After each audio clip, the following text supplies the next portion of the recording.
నువ్వు దేవుని ఆలయమనియు దేవుని ఆత్మ నీలో నివసించుచున్నాడని నువ్వు ఎరగవా అంటే ఆల్రెడీ పరిశుద్ధాత్ముడు బోధకుడు ఆదరణకర్త వచ్చి నీలో సెటిల్ అయి ఉన్నాడు. నువ్వు బోధకుని ప్రత్యేకంగా నువ్వు లోపలికి తెచ్చుకోవాల్సిన అవసరం లేదు. ఆయన ఉన్నాడని నువ్వు రికగ్నైజ్ చేయాలి, నమ్మాలి. ఆయన నీకు బోధించువాడని నమ్మాలి. నువ్వున్న గందరగోళమైనటువంటి పోరాటంతో నిండినటువంటి నీ హృదయాన్ని, నీ తలంపున్న ఆలోచనలను ఆయన తీసివేసి నిన్ను ఆదరించి ఆయన నీకు బోధించే బోధకుడుగా ఉన్నాడు అన్న విషయాన్ని నమ్మాలి. ఆయన నీతో ప్రత్యేకంగా మాట్లాడతాడు, నీ పరిస్థితుల గురించి మాట్లాడతాడు. ఆయన ఏమన్నా మాట్లాడిని ఆయన మాట్లాడతాడు, దేని గురించైనా మాట్లాడతాడు ఆయన. నాతో మాట్లాడు యేసయ్యా,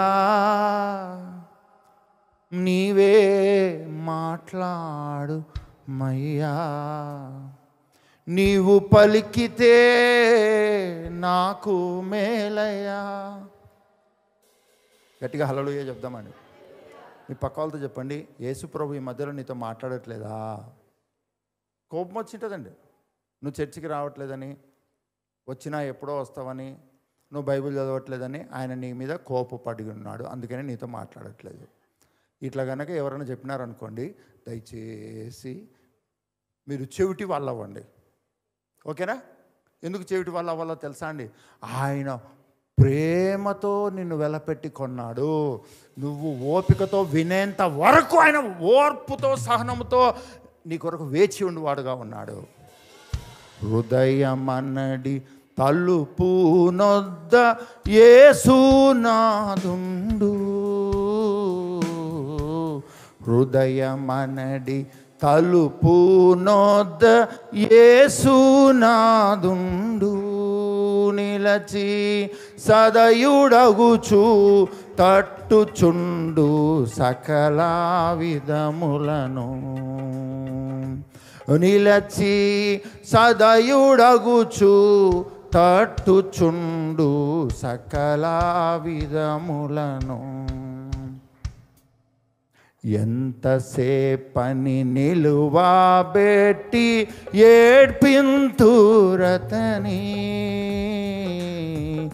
ఎంతసేపని నిలువబెట్టి ఏడ్పింతురతని.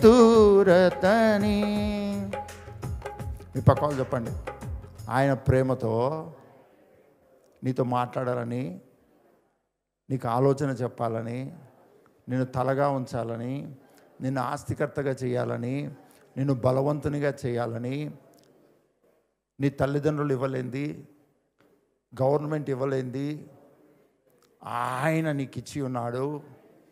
ఆయన నీతో మాట్లాడుచున్నాడు, నిన్ను గొప్ప చేయాలని ఆశపడుతున్నాడు. ఆయనను తప్ప అందరినీ వింటామండి.